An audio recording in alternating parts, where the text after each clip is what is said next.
Welcome back.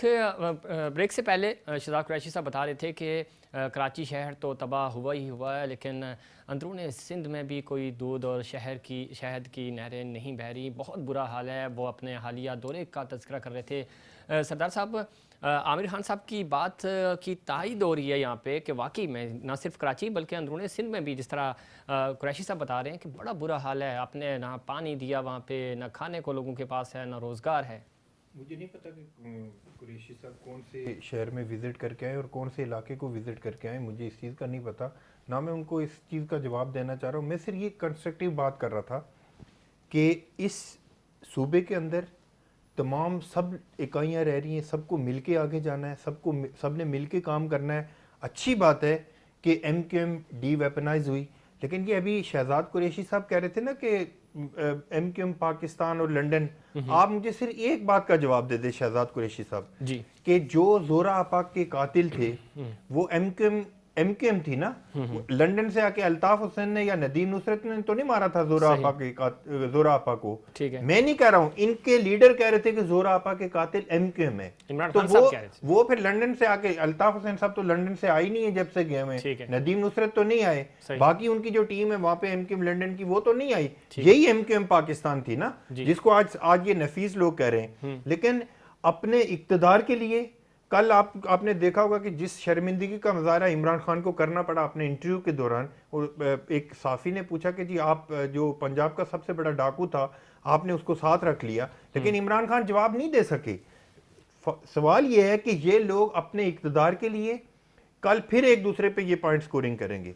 मैं ये समझता हूँ कि आज का बड़ा टॉपिक है, मैं इसमें कंस्ट्रक्टिव हमें वो डिस्कशन करनी चाहिए कि इस तरह की जो प्रेस कॉन्फ्रेंसेस हैं उनसे सवाए तासब के, सवाए नफरत के और कुछ नहीं है। क्योंकि ये मुल्क कायद आज़म मोहम्मद अली जिन्ना ने बनाया था, वो एक लिबरल डेमोक्रेटिक थे और उनके नक्शे कदम पे चलते हुए सबको देखें। ये जो बातें डिस्कस कर रहे हैं ना, ये पब्लिकली करने की होती ही नहीं है। इनके पास असेंबली का फोरम मौजूद है और बहुत सारे कौमी असेंबली, सूबाई असेंबली, सेनेट के अंदर ये लोग मौजूद है, लेकिन वहां पे अपनी जाती मफादात के लिए। सफीर में एक चीज आपको बता दूं, ये करप्शन की बात कर रहे हैं ना, मैं एक मिसाल दे देता हूं कि ये शहर वो शहर है जहां पे MQM सिखों, हिंदुओं और जितने ये जो अकलियती थे, इन सब से ईद और फितराना भी लेते थे। इनको याद होगा, ये भूले हुए थोड़ी हैं, इनको याद सारा पता है। ये भाई मेरे हंस रहे हैं ना, इनको भी पता है, मैं आपको भी याद है। फिर एक लारोश होटल का वेटर था, मैं उसका नाम नहीं लेना चाहता, आज बिलियनर ट्रिलियनर बना हुआ है। ये लोग किस मुंह से आमिर खान साहब और दीगर प्रेस कॉन्फ्रेंस। जिलानी साहब, इसमें कोई शक नहीं, यानी भत्ता कह लें, फितराना कह लें या जो भी, कोई यहाँ बचता ही नहीं था। वो बेचारे बताते थे कि भाई हमारे यहाँ तो कुर्बानी भी नहीं हुई, तो खाल कहाँ से दें, लेकिन जाती थी, फितराने जाते थे। ये फैक्ट है। कम से कम उन चीजों से जान छूटी। इस शहर को आप बना लें सर। अब PTI आपकी इत्तेहादी है, अब पाकिस्तान पीपल्स पार्टी ने भी आपको थोड़ा सा रोम दिया हुआ है, आप बनाएं इस शहर को, डेवलप करें, आगे बढ़ें। मैं फिर भाई इतनी सी आपसे रिक्वेस्ट करूंगा कि इतना टाइम आपने भी सरदार भाई को दिया है। अरे सर आपका टाइम है, हमने 30 साल आपको दिए इनको तो अभी थोड़ा सा टाइम मिला है। पाकिस्तान बनने से अब तक तो पीपल्स पार्टी के पास ये शहर था, सही, ये सूबा था, सही है। हम जब भी रहे, जो जिस टाइम पे रही है MQM, उस टाइम पे इस शहर कराची ने, इस सिंध ने तरक्की करी है। चाहे वो हैदराबाद हो, चाहे वो सक्खर हो, चाहे वो मीरपुर खास हो, और कराची तो खैर है ही MQM का। तो ये मैं ये बात कर रहा हूँ, है या था? नहीं है, अभी भी है अल्हम्दुलिल्लाह। 51 से 21 पे आ गए, कोई मसला नहीं है। लोगों को पता है कि किस तरीके से हम 51 से 21 पर आए हैं, लोगों को समझ में आ रही है वो चीज़। बता दें क्या, और हमें नहीं पता। आप ये देख लें कि जो यहाँ पे 7-8 पे थे वो आज 0 पर है, 2 या 3 पे जो थे ही नहीं, तो वो अब 14 और 26 लेके बैठे हैं, वो भी आवाम के सामने है। ठीक है, उसके क्या उसके पीछे अवामिल थे। बहरहाल अभी बात सरदार साहब ने जो बातें की, बता दें फिर क्या है अवामिल बताते। सरदार साहब मैं बता रहा हूँ, मैं आ रहा हूँ, बिल्कुल बता रहा हूँ। कोई धांधली हुई है तो बता दें। अब सुन लेना प्लीज। अब आप चले सुन। देखें, कश्मीर से यहाँ तक जो है ना, पहले किसने लूट मार की पूरे सूबे में, कि जो लोग यहाँ से, सुन ले मेरी बात सुने प्लीज प्लीज, अब मेरी बात सुने। जब लोग सिंध छोड़ के पंजाब में दाखिल होते थे ना, डेरा गाजी खान में, अच्छा, तो उसको पहले कानवाई की जरूरत होती थी, क्योंकि कच्चे के इलाके में जितने डाकू थे वो किसने पाल रखे थे कि एक बस भी जा रही है या 2 बस जा रही हैं तो उसको छोड़। सुन ले मेरी बात, मैं मुझसे नहीं रहा जा रहा, प्लीज। नहीं, पहले मेरी बात। मैं 9 दफा लुटा हूं इस शहर में, और हमारे सुने अब्बास 10वीं दफा भी कुछ करवा देता कि डबल फिगर में अल्लाह बेहतर करेगा। अच्छा दूसरी बात सुने, कराची एयरपोर्ट में मेरा मेहमान आता है, कराची एयरपोर्ट में और रमादा होटल से बाहर नहीं निकलता, वो कहता है मैं रुक जाऊंगा। यकीन करें ये वो इमेज था इस शहर का, गाँव की तो छोड़े ना, वहाँ जंगलों की बात करें, कराची की तरफ भी आ रहा हूँ। तो कश्मीर से उबाड़ों से लेकर और डेरा गाजी उसमें राजनपुर तक जाने के लिए जो है ना, इस शहर कराची से जो लोग जाते थे यहाँ से, उनको जो है कानवाई की सूरत में लेके जाया जाता था। आगे भी 8 गाड़ियां होती थी पाकिस्तान आर्मी की, अच्छा, और पीछे भी पाकिस्तान आर्मी की गाड़ी होती थी, और बीच में ये लोग होते थे सारे, जो कराची से या सिंध से पंजाब जा रहे होते थे। तो उस वक्त एमकेएम नहीं थी। अच्छा, वो डकैत, वो डाकू जो कच्चे के इलाके में आज भी इन लोगों की आशीर्वाद पे वहां पे मौजूद है। तो मुझसे ज्यादा बेहतर, या आप लोग जानते हैं मीडिया के लोगों को, सुने मेरी बात सुने ना प्लीज, आप सुने सही। पूरा लियारी एक गैंग वार का जो है नक्शा पेश कर रहा था। अच्छा, कि आर्मी को वहां घुसते हुए जो है जितनी प्रॉब्लम हुई और सारी चीजें हुई, किसने वहां पे जो है क्लाशनकोव की विकेटें बनाकर, और किसने जो है वहां पे लोगों के सरों से वहां पे फुटबॉल खेली, ठीक, ये सारी चीजें भूल गए। बुनियाद किसने रखी? जो वहां के हैं दहशतगर्द थे, जिनके नाम अब उजैर बलोच को कौन नहीं जानता, बाबा लाडला को कौन नहीं जानता, इनसे पहले भी बहुत बड़े डकैत थे, उनका नाम भी लेना। और इन सब की सरपरस्ती करने वाले आज भी असेंबली में मौजूद हैं। किसने की नाम बताइए ताकि सरदार साहब को भी पता चले ना। पता है कादिर पटेल कौन है? एमएनए है, कौन है? एमएनए है ना, कहाँ था, किसको आके किसके उसके ऊपर हलफ लेते थे वो लोग? कादिर पटेल ही जाता था ना। अच्छा, काई मलिशिया जाते थे, अदी फरियाल जाती थी वहां पे, जब सब लोग जाके उनकी सरपरस्ती कर रहे हैं। अब इन्होंने जो बातें की है ना, वो तस्वीरें भी मौजूद हैं, वीडियोस भी मौजूद हैं। मेरी 5 मिनट पहले मुझे दे, मैं अपनी बात पूरी कंप्लीट करूंगा। कर ले सर। शहर कराची को किसी ने ऑन नहीं करा सिवाय उर्दू स्पीकिंग के महाजिरों के अलावा। यहाँ पे सब आते हैं, ठीक है, रोजगार कमाने के लिए। यहाँ पे हमारे पठान भाई भी आते हैं, बलोच भाई भी आते हैं, जितनी भी हमारे पास इकाइयां हैं सब यहाँ पे मौजूद हैं, ठीक है। वो सब यहाँ से पैसा कमा के तो लेके जाते हैं, सही, लेकिन इसको ऑन कोई नहीं करता कि यार इस शहर में हमने यहाँ पे हमारी औलादें बड़ी हो गई। ऑन करने की बात कर रहे हैं या ऑन करने की बात कर रहे हैं? नहीं, वोट तो लाजमी सी बात है कि जहाँ का उनका है वही करेंगे ना। और फिर आप ये देखिए कि वो जो 40% कोटा था वो मेरा नहीं है, उसको किसने बनाया? वो 1973 का आइन जो है वो भुट्टो साहब का है, सही। जब ये अपने कायद की बात को अबे नहीं कर रहे, जानी डोमिसाइल, तो आपने अपने कायद को क्यों छोड़ दिया? सर गलती हुई, हमने छोड़ दिया ना। अच्छा, गलती हुई, सही है। वो मर गए, उनकी बात को नहीं मान रहे कि हमारा कायद, खैर तो बोलते ही नहीं है कि वो मर गए, जिंदा है, तो लाजमी सी बात है, काबिल एहतराम है, हमारे लिए एक पार्टी के कायद थे, वो सारी चीजें हैं।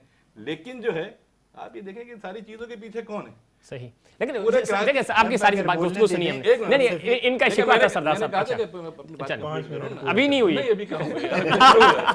जब कराची की हिस्ट्री जो है ना बहुत सही दर्द अंगेज, दर्दनाक हिस्ट्री है कराची की, कि शहर को सब आके चलिए हल पे आ जाए ना। अभी चुके मैं आपको बताऊं ना, मैं जो कचरे की बात आगे भी बढ़ेंगे जी, आगे माजी में उलझे रहेंगे सारे। 2 मिनट ले रहा हूं, अच्छा माजी की नहीं, मैं मौजूदा सूरत हाल की बात कर रहा हूं। कचरे की बात की ना मेरे भाई ने, कुरैशी साहब भी बड़ी देर से वेट कर रहे हैं जी। हां, हमने कचरे की बात की। कचरे की जिम्मेदारी आज से 13 साल से जो है ना पीपल्स पार्टी की, सॉलिड इन्वेस्ट मैनेजमेंट जो है। सर 13 साल पहले कौन सा मार्बल लगा हुआ था इधर जी? अगर इनको 2 मिनट नहीं, इनके ब्रेक पूरे हो रहे हैं। अच्छा आखिरी 1 मिनट जिलानी साहब। कचरा उठाने की जिम्मेदारी सॉलिड वेस्ट मैनेजमेंट की है, ठीक है। कितनी जगहों पे है वो? 3 डिस्ट्रिक्ट में है ना? नहीं पूरा कहाँ है सर? बिल्कुल पूरा है इनके पास, नहीं है। देखिए गार्बेज पॉइंट से जो है उठाना सॉलिड इन्वेस्ट की जिम्मेदारी है। सरदार साहब क्विकली मुझे फिर उधर जाना है थोड़ा सा। मैं इनको रिक्वेस्ट करूंगा कि बहुत अच्छी बात है। पहली बात है कि ये इनसे मैं रिक्वेस्ट कर रहा हूँ कि आप एमक्यूएम की बात करें, उर्दू स्पीकिंग की बात ना करें, ठीक है। आज भी की बात कर रहा हूं, उर्दू स्पीकिंग सर एमपी में भी है, इनके पास भी है। एमक्यूएम एक अलग चीज है और उर्दू स्पीकिंग तो मैं कह रहा हूँ कि पूरी दुनिया में, मैंने एडमिट किया ना कि पूरी हम लोग तहजीब और सकाफत सीखने यहाँ पे आए, ठीक है ना। सिर्फ रोजगार की बात नहीं होती, हमारे पूरी दुनिया में जिसको पूरे पाकिस्तान में जिस बच्चे को सीएसएस की तैयारी करवानी होती थी, पहले कराची भेजते थे कि जाके उर्दू स्पीकिंग जो लोग थे जिनके बारे में अंग्रेज ने लिखा कि इम्तिहान देने वाला इम्तिहान लेने वाले से ज्यादा तेज होता है, उससे जाके सीखें। लेकिन एमक्यूएम को और उर्दू स्पीकिंग लोगों को आप एक साथ मत करें। दूसरी बात, ये भाई ने बात की ना, उनकी मालूमात में इजाफा करना चाह रहा हूँ कि जो सॉलिड वेस्ट मैनेजमेंट का सिस्टम है, वो जो डीएमसी जो पास करती हैं करारदाद, वो अगर करारदाद पास करती हैं कि हम कचरा खुद उठा रहे हैं तो वो खुद उठाते हैं। पहले आप अपने जो एमक्यूएम के जो आप चेयरमैन से आप उनसे 1 मिनट, जो करारदाद पास होती है वो सॉलिड वेस्ट मैनेजमेंट जाके वहां से कचरा उठाती है और नाकाम हुई सर। कचरा उठाने में सिंध हुकूमत के पास जो डिस्ट्रिक्ट थे उसमें भी वो नाकाम रही, आप भी नाकाम हुए, बल्दियात में अभी। मैं बिल्कुल इस बात को मानता हूं कि सॉलिड वेस्ट मैनेजमेंट का उस तरह से कारकर्दगी नहीं रही जो होनी चाहिए। वक्त कम है। मदनी साहब, आप क्या समझते हैं, खासतौर पे आप दोनों हमारे मेहमानों की और शहजाद कुरैशी साहब की गुफ्तगू भी आपने सुनी, हल नहीं है किसी के पास भी, अभी भी हम पॉइंट स्कोरिंग पे खड़े हैं और माजी में ही हैं, आगे नहीं बढ़ पा रहे, आगे कैसे बढ़ेंगे, शहर कैसे डेवलप होगा? और आज की जो ये प्रीवियस बारिशें हुई हैं, इन बारिशों से हमें सीख कर डेवलपमेंट के वाले से मैं शहजाद कुरैशी साहब से भी पूछूंगा, 162 और 1100 रुपये का जो पैकेज है वो कहाँ लग रहा है, कहाँ कब लगेगा, कैसे लगेगा? आप अपना ओपिनियन दें, फिर हम उनकी तरफ जाएंगे। देखिए, बात सिर्फ इतनी सी है जो कि हमारे एमक्यूएम के जो हमारे रहनुमा हैं उन्होंने बात की, ऑनरशिप लेने की ज़रूरत है, इस शहर को ओन करने की ज़रूरत है।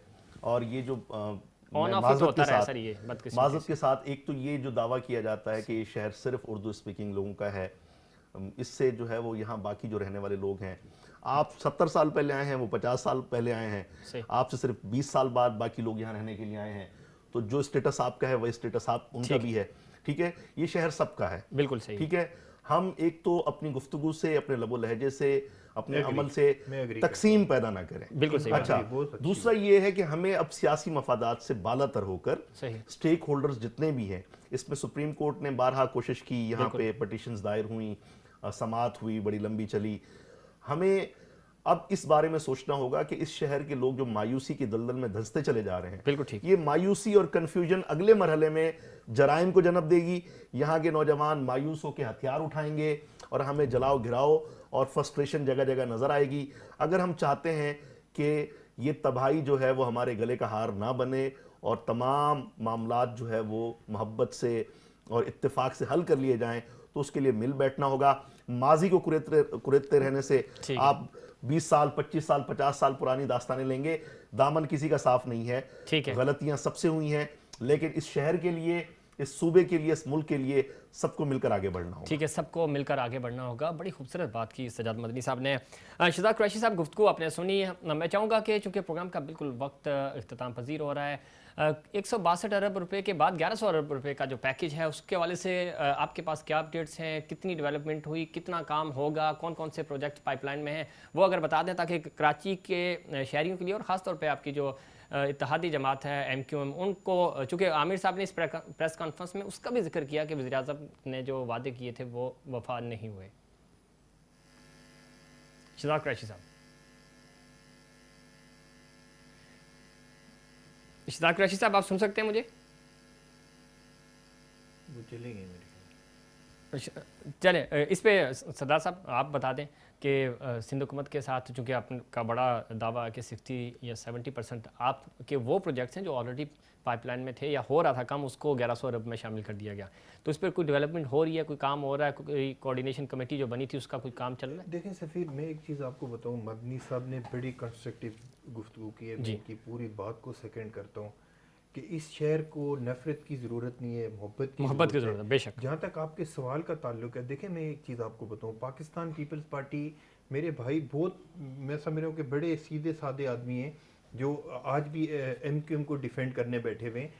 ये पाकिस्तान पीपल्स पार्टी पाकिस्तान की वाहिद पॉलिटिकल पार्टी है जिसने एमक्यूएम को अपनी मुखालफत के बावजूद, अपनी मुखालिफ जमात होने के बावजूद इनके मैंडेट को तस्लीम किया और मेयर कराची का जो टेन ओवर था वो पूरा हुआ और वो पूरा करके बाइज्जत तरीके से घर गए।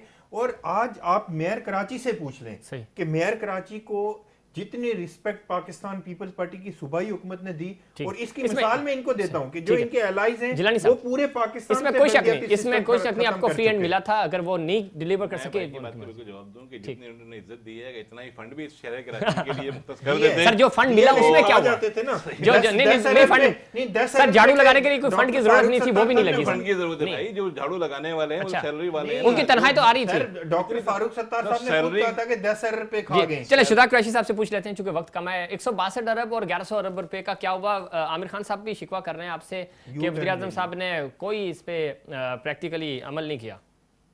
जफीर साहब, पहली बात तो ये है कि आप ये जो 12 साल की गवर्नमेंट का 2 साल से कंपैरिजन ना करें तो ज्यादा अच्छा है। नहीं कर नहीं रहे, कंपैरिजन है नहीं, हमने है जो भी ऐलानात किए हैं, जो भी फंड्स के ऐलानात किए हैं, उसका सीएम हेड है, ये सीएम साहब परमिशन ही नहीं दे रहे हैं। हम अच्छा। कह रहे हैं हम ना, आप हमें नाले क्या कहते हैं, आपकी जो इत्तेहादी है ये उनका सवाल है। ये प्लीज पूरी बात सुन लें जफीर जी, साहब। जी। लेकिन इससे पहले भी आपने मेरी कॉल काट दी थी, आप ब्रेक पे चले गए, आपने मुझे नहीं लिया, मेरा मौकफ नहीं लिया। अभी प्लीज मुझे 1 से 2 मिनट बात ठीक है, करें ठीक है। ताकि मैं अपना मौकफ दूं, ताकि लोगों को बेवकूफ ना बनाया जाए। अच्छा। ये 12 साल से पीपल्स पार्टी बेवकूफ बना रही है। क्या तय हुआ था कि 5 काम करेगी, 5 बड़े काम करेगी पीटीआई। क्या काम करेगी? नाले की सफाई करेगी। नालों पे से इंक्रोचमेंट कौन हटाएगा? सिंध गवर्नमेंट। केसीआर कौन बनाएगी? Federal government. केसीआर से इंक्रोचमेंट कौन खत्म करेगा, करा के देगा? आपका सिंध गवर्नमेंट। आपका अभी K4 का मंसूबा हमने अपने हाथ में ले लिया है, जो ये मुकम्मल कर सके। बिलू आपका ग्रीन लाइन का मंसूबा अभी आपके सामने, इंशाल्लाह जून में इसका इफ्तिताह हो जाएगा। इसकी बसों के ऑर्डर हो गए, 5 टेंडर्स इंशाल्लाह आ जाएंगे। जो काम हमारे जिम्मे वो होने जा रहे हैं, ये काम करने के हामी नहीं है। और दूसरी बात ये, नजाकत साहब से मैं रिक्वेस्ट करूंगा, उन्होंने बहुत अच्छी बात की, लसानियत की बात नहीं होनी चाहिए। सही। मैं सन टीवी पे बैठा था, मैं सन टीवी पे उर्दू में बात कर रहा था। ज्ञानचंद सेनेटर है, वो कहते हैं भाई सिंध में रह रहे हैं, सिंधी बोलना जरूरी है। भाई सिंधी हमारी जान है, सिंधी टोपी से हमें प्यार है, सिंधी अजरक से हमें प्यार है। ये सिंधी अजरक टोपी और सिंधी जबान के नाम पे भाइयों को भाइयों से लड़वाते हैं। ये ज्ञानचंद का प्रोग्राम उठा ले सन टीवी का, आप मुझे ये बताएं, जबान की सियासत करेंगे, जब ठीक है। लसानियत की सियासत करेंगे तो इस शहर को, इस सिंध सूबे को नुकसान पहुंचाएंगे। और ये भी मैं आपको बता दूं, इंशाल्लाह ये कुछ भी कर लें, सिंध की आवाम इनको मुस्तरद कर चुकी है।